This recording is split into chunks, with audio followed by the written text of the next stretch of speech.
নমস্কার বন্ধুরা, বিনা লাইফস্টাইলে নতুন রান্নার ভিডিও নিয়ে চলে এসেছি। আজকে আমি দেখুন নিয়েছি এখানে পেঁপে, এখানে কাঁচকলা, পুঁই ডাঁটা আর বেগুন আর আলু আমি নিয়ে নিয়েছি। আজকে আমি রান্না করব সবজি ঝাল তরকারি, খুবই সুস্বাদু, খুবই পুষ্টিগত। তো দেখুন এখানে আমি আদা, জিরে আর সরষা আমি এখানে বেটে রেখেছি। তো চলুন কীভাবে রান্না করি দেখতে থাকুন। আমি আগে থেকে ধুয়ে আমি এখানে কেটে রেখেছি। এবার আমি এটা কড়াইতে হালকা কম করে একটু তেল দেব। তেলটা গরম হয়ে গেলে আমি সমস্ত সবজিগুলো দিয়ে দিব এবং কম আঁচে আমি এটা ভাজতে থাকব। সামান্য লবণ আর হলুদ দিয়ে আমি এটা কিছুক্ষণ ভাজতে থাকব। হলুদ দিলাম, লবণ দিলাম। এবার আমি এটা ঢাকা মেরে মেরে আমি কিছুক্ষণ নাড়তে থাকবো। এটা 60% ভাজা করে নেব। তো দেখুন এখানে আমার ভাজা হয়ে গেছে, দেখুন কতটা সুন্দর।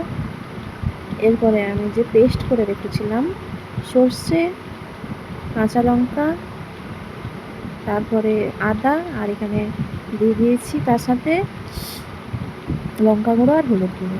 তো আমি এটাও মশলাটা আমি সব সবজির সাথে ভালোভাবে ভেজে নেব।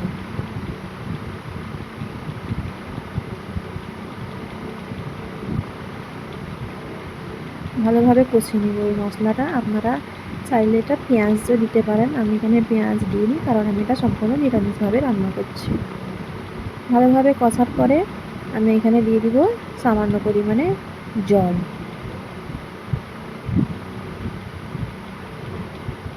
এবার ভালোভাবে আমি এটা সিদ্ধ করে নেব। সমস্ত সবজি ভাজাতে 60% সিদ্ধ হয়ে গেছে, তারপরে আর 40% আমি সিদ্ধ করে নেব। তো দেখুন সিদ্ধ হয়ে গেছে। এবার আমি এটা নামিয়ে নেব। তো দেখুন নামিয়ে নিয়েছি। এরপর আমি ভালোভাবে কড়া ধুয়ে আবার বসিয়ে দিয়েছি। এবার দিয়ে দেবো সামান্য পরিমাণে তেল। তারপরে আমি দিয়ে দেবো এখানে কাঁচা লঙ্কা, আপনারা চাইলে শুকনো লঙ্কাও দিতে পারেন। এরপরে আমি দিয়ে দেবো এখানে 5 ফোড়ন। লঙ্কাটা একটু ভাজা হয়ে গেলে আমি এখানে দিয়ে দেবো 5 ফোড়ন। 5 ফোড়নটা ফুটে গেলে এইখানে জ্বালানটা একটু বেশি করে দিতে হবে, কারণ এটা আমি একটু ডবল ছুঁকে নেব। আপনারা একবার ছুঁকেও রান্না করতে পারেন, কিন্তু আমি এটা দুবার ছুঁকে নিচ্ছি, দিলে খেতে খুব সুন্দর লাগে। দেখুন ছুঁকে গেছে, কতটা সুন্দর গন্ধ বেরিয়েছে, দেখতে কত সুন্দর হয়েছে দেখুন।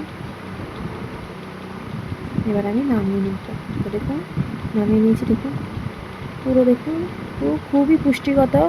এটা সমস্ত সবজি দিয়ে, আপনারা চাইলে অন্যান্য সবজি দিয়েও করতে পারেন। হ্যাঁ, তো দেখুন কতটা সুন্দর দেখতে লাগছে। তো বন্ধুরা কেমন হয়েছে অবশ্যই কমেন্ট করে জানাবেন, লাইক, শেয়ার ও সাবস্ক্রাইব করে দিবেন।